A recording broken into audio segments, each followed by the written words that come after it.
무슨 주의자가 되는 일은 생각보다 쉽다. 말로만 떠들어도 쉽게 탄로나지 않는다. 마르크스 주의자는 자본주의 사회 안에서 자본주의의 혜택을 한껏 받으면서 살아도 티가 안 난다. 페미니스트도 특별한 계기가 생기지 않으면 이 사람이 진짜인지 아닌지를 판가름하기 힘들다.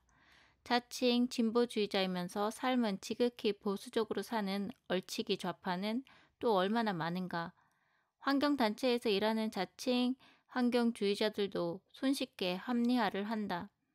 에너지 분야에서 일하는 사람은 거리낌 없이 일회용 컵에 커피를 마시고 플라스틱 쓰레기를 다루는 사람은 공회전을 해도 좋다고 여긴다. 자기가 주창하는 이상에 걸맞은 실천을 하지 않아도 비판받지 않으며 빠져나갈 구멍들이 있다. 비건은 그렇지 않다. 비건만큼 본인이 표방하는 것과 실천하는 것 사이에 간극이 좁은 주의자도 없다. 따라서 비건만큼 커밍아웃을 했을 때 실제 생활에 파급력이 큰 경우도 드물다. 최소한 하루에 3번, 몇 끼마다 스스로 선택의 순간과 마주하기 때문이다. 직접 해보면 주위의 관심 혹은 감시가 부담스러울 정도로 늘어남을 체감할 것이다. 커밍아웃을 한 동성 연애자들도 매 끼마다 성 정체성이 화제에 오르내리진 않는다. 최소한 연애는 사적인 영역에 속한다는 암묵적인 합의라도 있는데 음식은 누구든지 한마디 할 수 있는 영역으로 인식되어 있으며 단체 식문화가 발달한 한국은 그 폐해가 더 심하다. 그래서 한국에서 비건을 하면 도 닦는 심정이 된다. 남성으로서 비건을 한다는 것은 여기에 한 차원을 추가한다. 여성이 비건을 하면 살 빼려는 모양이군 이라고 제멋대로 해석해 넘어가 주기라도 한다면 남성은 그 의도 자체를 이해하지 못한다. 남성성을 의심받고 무례하고 무지한 질문들에 끊임없이 시달려야 하며 진심으로 걱정해주는 사람들을 안심시키기까지 해야 한다. 비건을 해보면 한 사회의 편견도를 측정하는 바로미터를 발견한 기분이 든다. 나도 이 땅에 사는 누구나처럼 지극히 한국인스럽게 살았다. 정신없이 바쁘다는 이유로 아무렇게나 마음 가는 대로, 손 가는 대로, 혀 가는 대로 허겁지겁 먹었다. 정신이 없는 상태란 사실 굉장히 위험한 것인데 우린 그 말을 너무 쉽게 사용한다. 그게 우리 사회의 집단적인 정신 상태를 반영한다. 건강한 삶에 필요한 시간과 여유. 다 사치스런 얘기였다. 내 먹을거리에 최소한의 신경을 쓰는 게 사치처럼 여겨지는 삶. 내 건강을 지켜줄 단 1시간조차 확보할 수 없는 삶. 이 자체도 뭔가 잘못돼도 크게 잘못된 건데 나도 다른 사람들처럼 어쩔 수 없다고 생각하고 넘겼다. 자연과의 교감도 전무했다. 동물과 자연을 좋아했지만 주로 상상의 세계에서였지 현실에서는 단절되어 있었다. 나의 추상적인 감수성, 아기돼지 삼형제와 구체적인 일상, 돈가스의 연결고리를 찾아볼 생각도 못했다. 혹은 외면했다. 사람은 정말 아파봐야 하나 보다. 그때 아프지 않았다면 어땠을지 10년도 더 된 일이지만 떠올릴 때마다 아찔하다. 과로, 스트레스, 고기나 기름진 음식 위주의 마구잡이 식습관, 인간관계 불화 등이 겹쳤다. 뻔한 이야기다. 몇 번 경고 신호가 왔으나 무시했고 젊다 보니 대충 넘어가 운 좋게 그럭저럭 회복되고 곧 잊혔다. 하지만 근본 원인이 달라지지 않았으니 문제가 해결될 리 없었다. 그날도 나는 내가 얼마나 안 좋은지도 몰랐다. 오랜만에 만난 사촌 누나가 먼저 알아봤다. 너 몸이 좀 안 좋아 보여. 내가 아는 분에게 꼭 진료 한번 받아봐. 내가 바쁘다는 핑계로 가지 않으리라는 걸 잘 알았던 사촌 누나는 나에게 묻지도 않고 반강제로 어느 지하본에 내원 예약을 해버렸다. 지금 생각하면 참으로 고마운 은인 같은 분이다. 지하본은 김포공항 근처. 멀다고 툴툴거리면서 무거운 걸음을 했다. 지압사 선생님이 가슴팍을 손가락으로 지그시 누른 것만으로도 통증을 느낄 정도로 온몸이 망가져 있었다. 비로소 얼마나 아팠는지 깨달았다. 돌아오는 지하철 안에서 눈을 감고 생각에 잠겼다. 지금부터 완전히 달라지지 않으면 다시는 기회가 오지 않을 수도 있어. 정말로 다시 태어나고 싶어. 마음을 굳게 먹고 딱 한 가지 원칙을 세웠다. 앞으로는 귀찮음이 내 행동의 원인이 되게 하지 말자. 그리고 당장 그날부터 바꿨다. 음식에 신경을 쓰기 시작했고 엘리베이터 대신 계단을 이용했고 장시간 앉아있지 않았으며 돌아갈 일이 생겨 더 걷게 되면 고맙게 생각했다. 일하다가 머리가 뜨거워져 판단이 흐려지면 즉시 모니터를 끄고 숨을 돌렸다. 표현이 이상하지만 필사적으로 삶의 여유를 찾았다. 먹는 것에도 주의를 기울였다. 지압사 선생님이 공거대로 가능한 육류를 피했고 채식 위주로 식단을 바꿨다. 왜 육류가 문제인지, 특히 우리가 육류를 즐기는 방식이 어떻게 문제인지에 관한 다양한 정보도 접했다. 남들처럼 나도 돈가스나 베이컨을 좋아했기 때문에 처음에는 아쉬움도 있었지만 하루빨리 병으로부터 완전히 자유롭고 싶은 마음이 더 컸다. 병의 감각이 어떤 것인지 체험했기에 다시는 그 나락으로 빠져들고 싶지 않았다. 고치기 힘든 습관이라도 고치고자 하는 절실함이 있었다. 아직도 기억나는 순간이 있다. 육류를 의식적으로 줄이다 보니 조금씩 미각이 바뀌는 경험을 하고는 있었지만 여전히 가끔은 고기를 먹던 시기였다. 내 돈 주고 사 먹진 않았지만 누군가 권하면 얻어먹는 정도였다. 그러던 어느 날 어머니께서 대형마트에서 사온 치킨의 포장을 뜯고 닭다리를 한 입 물었다. 그런데 갑자기 그렇게 역겨울 수가 없었다. 그날부터 다시는 닭고기를 먹지 않았다. 곧이어 다른 사건, 발음조차 하고 싶지 않은 두 단어, 구제역과 살처분이 일어난다. 앞서 얘기했듯이 그날 이후로 돼지고기를 피하게 되었다. 소고기는 맨 마지막으로 끊었다.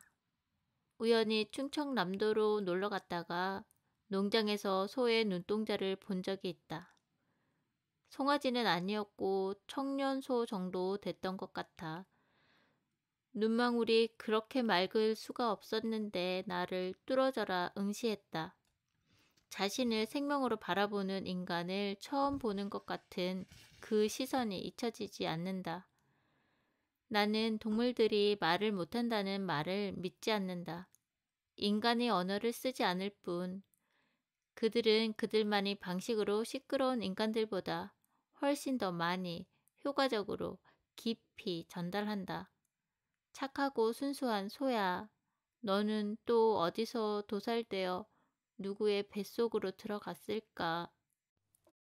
철학자 레비나스는 얼굴의 윤리학을 말한다. 그는 얼굴은 하나의 명령이라고 했다. 얼굴은 그 자체로 언어를 초월해 우리에게 말을 건다.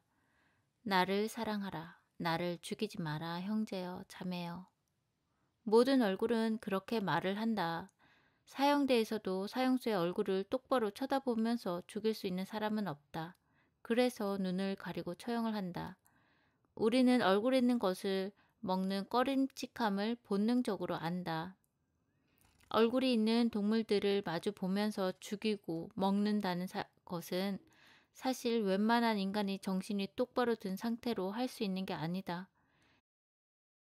무뎌지고 마음의 벽이 확고하게 쳐져야, 한마디로 인간이 인간이기를 잠시 멈추어야 가능한 일인 것이다.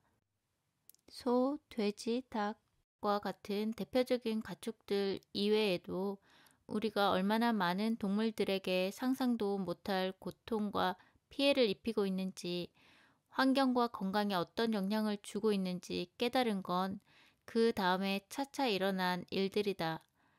그러면서 내 몸도 눈에 띄게 좋아지고 있었다. 나는 그렇게 천천히 비건이 될 준비를 하고 있었다. 동물은 누구의 것인가? 개는 개 주인의 것인가? 돼지는 가축 농장 주인의 것인가? 생선은 어부의 것인가? 동물원의 길이는 해당 관청의 소유인가? 현행법상으로는 그럴지 모르겠다. 그러나 정말로 그런가? 인간끼리 소유하는 제도가 노예제였다. 이 부적절한 소유 관계는 철폐되었다. 이제 그 어떤 근로자도 사용자의 소유가 아니라 상호 계약 관계에 있을 뿐이다. 왜 동물은 여전히 사유재산이 될 수 있을까? 동물은 아직도 노예 또는 노예보다도 못한 물건이다. 농장의 소는 식품, 펫샵의 강아지는 반려상품, 보신탕의 개는 보양상품, 아쿠아리움의 돌고래는 관광상품이다. 달리 표현하자면 농장의 돼지는 식품 노예고 관광지의 당나귀는 운반노예, 펫샵의 고슴도치는 반려노예이다. 생명을 가진 데다가 고통을 지각하는 동물을 우리가 이처럼 노예화하거나 상품화할 수 있는 근거는 무엇일까? 옛날부터 그래왔기 때문에? 인간이 힘이 더 세기 때문에? 더 영리하기 때문에? 논리가 너무 빈약하지 않은가? 남자가 여자보다 힘이 세니까 여자를 이용할 권리가 성립한다고? 일반인이 정신지체 장애인보다 똑똑하니까 그들을 이용할 권리가 생긴다고? 멀쩡한 정신으로 이런 주장을 할 사람은 없다. 인간 우월주의를 들이대는 사람도 있다. 인간은 동물보다 우월함으로 동물 착취는 정당화된다는. 과연 어떤 면에서 누가 우월하다고 했는가? 타당한 근거가 없는 말이다. 그저 인습적으로 허락 없이 착취할 뿐 동물을 마음대로 해할 수 있는 천부 권리는 그 어떤 인간에게도 주어지지 않았다. 현실의 언어로 바꿔 말해보자. 100번 양보해서 동물 말고 동물 자원이라고 부르더라도 그것은 사유제가 아니라 공공재이다.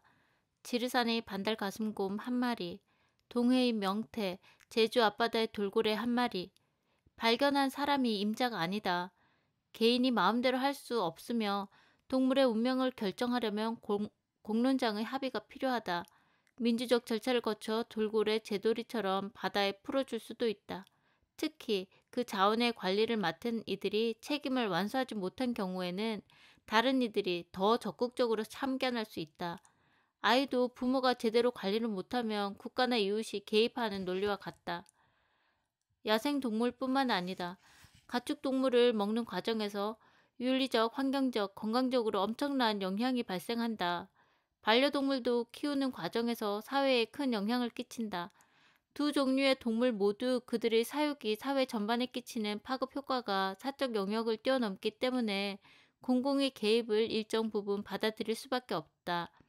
이처럼 동물의 사용은 단순히 개인 취향에 의한 선택처럼 보여도 사실은 사적 영역을 넘어서 공공 영역에 속하는 책임을 동반한다.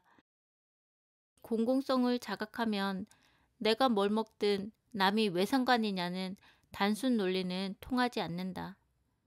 나는 비건도 하나의 삶의 방식이니까 제발 존중해달라고 애원, 간청할 생각이 없다. 아직 소수라서 힘이 없을 뿐 존중받아야 하는 건 너무나 당연하다. 당연한 걸 부탁할 필요는 없다. 나는 한 걸음 더 나아가고자 한다. 양식과 양심을 갖춘 사람이라면 누구나 최소한 얼마간은 이러한 삶의 방식을 받아들일 의무와 책임이 있음을 말하고 싶다. 의식 있는 식생활은 단지 취향이나 옵션이 아니다. 다른 말로 하자면 의식 없는 식생활은 더 이상 선택지가 아니다. 물론 개인의 선택은 존중해야 한다. 그러나 의식 없는 식생활을 고수하겠다는 사람들이 존중하는 개인은 그들 자신뿐, 그들이 선택 때문에 희생되는 동물들과 피해를 입는 수많은 다른 개인들의 선택은 안중에도 없다. 살고 싶은 동물의 선택은 왜 조금도 존중받지 못하는가? 한 사회가 동물을 다루는 방식, 이들을 통해 식품을 생산하는 방식이 윤리와 공중보건과 지구 전체에 영향을 준다면 이는 당연히 공적인 비판과 감시, 규제의 대상이 된다. 개별 사안만 보면 개인의 선택이라고 해도 이것이 모여 전체적으로 끼치는 결과가 공공 영역의 안녕과 직결되기 때문이다. 그런 의미에서 식탁은 공적이고 정치적인 공간이기도 하다. 실제로 해외에서는 정부나 기업 차원의 규제가 생기고 있다. 덴마크, 독일, 스웨덴에서는 이미 육류세의 도입을 의회에서 검토하고 있다. 지구온난화와 국민건강 때문이다. 가디언지는 이 제도가 5 내지 10년 내에 도입될 것으로 전망했다. 미국의 위워크 같은 기업은 사내의 모든 공식 식사에서 육류를 금지했으며 업무를 위한 식대도 육류의 경우엔 환급을 안 해주기로 결정했다. 탄소 발자국을 줄이기 위함이다. 이렇게 세금의 형태든 금지의 방식이든 아니면 담배 겉면의 표시처럼 광고, 권고의 형태가 되든 이 문제는 공공 규제를 피해갈 수 없을 것으로 보인다. 고기 먹는 걸 규제한다고? 당신은 여전히 개인 영역 침해라고 버틸지 모른다. 아이러니컬하게도 음식은 개인 취향일 뿐이라고 주장하는 사람들이 오히려 식탁 외의 개인주의를 곧잘 침해한다. 채식하는 사람들에게 시비 거는 장면을 얼마나 자주 목격하는지 모른다. 절대 그냥 놔두거나 넘어가는 법이 없이 아무도 묻지 않았는데 어김없이 사견이나 소감을 피력하거나 핀잔을 주거나 무지에서 비롯된 무례한 농담을 하거나 잘못된 정보를 들이대며 충고를 하려고 한다. 덮어놓고 못마땅함을 표현하려는 게 아닌가 의심스러운 경우도 한두 번이 아니다. 개인주의에 대한 존중이 가장 없는 사람들이 음식 개인주의를 주장하는 이런 꼴은 앞뒤가 안 맞는다. 차라리 서구처럼 개인주의가 확실히 발달한 사회라면 일관성이라도 있을 텐데 우린 그것도 아니다. 이 나라는 마약을 규제하고 동성애자 결혼을 금지하고 자살도 금지하고 심지어는 낙태도 금지한다. 왜 이것들은 개인의 선택이 아닌가? 개인의 선택에 맡기는 국가들도 있는데. 한국은 온갖 명분을 내세워 이런 규제들을 정당화하고 많은 국민들이 이를 찬성한다. 이 논리를 따르자면 사회와 환경 그리고 때로는 대외 이미지에 영향을 미치는 동물 먹는 문화도 당연히 규제 대상이 될 수 있다. 이처럼 모순적인 한국 사회의 가치 판단 기준을 정작 구성원들은 인식도 못한다. 낙에서 한국인은 자신들이 얼마나 인색한지도 모른다. 세계 기부 지수도 중하위권이며 공적 원조 규모도 GDP에 대비해 초라한데 오히려 원조를 줄여야 한다고 생각하는 국민들이 더 많다. 심지어 무성 원조조차도 어떻게 하면 원조를 통해 이익을 챙길지에 대한 관심이 앞선다. 전형적인 졸부들처럼 베풀 마음은 없고 항상 우는 소리만 한다. 역사상 한국이 이토록 잘 살았으나 이토록 이기적이었던 때는 없었다. 우리에겐 남을 대하는 태도에 대한 근본적인 인식 전환이 필요하다. 그렇지 않으면 자칫 각박한 수전노들의 나라로 전락할지도 모르고 결코 행복해질 수도 없으며 다가오는 아니 이미 직면한 상태의 위기를 극복할 방법도 없다. 우리는 과학적 발견을 토대로 동물과 자연에 대한 새로운 윤리 기준을 마련해야 한다. 그것은 동물, 자연, 외국인, 소수자 등등 나와 다른 타자를 배제하는 대신 최대한 아우르는 새로운 우리를 발명하는 일이다. 그리고 그 발명은 거창한 구호가 아니라 일상의 실천에서 시작된다. 김한민 님이 책 아무튼 비건에서 발췌하여 읽었습니다.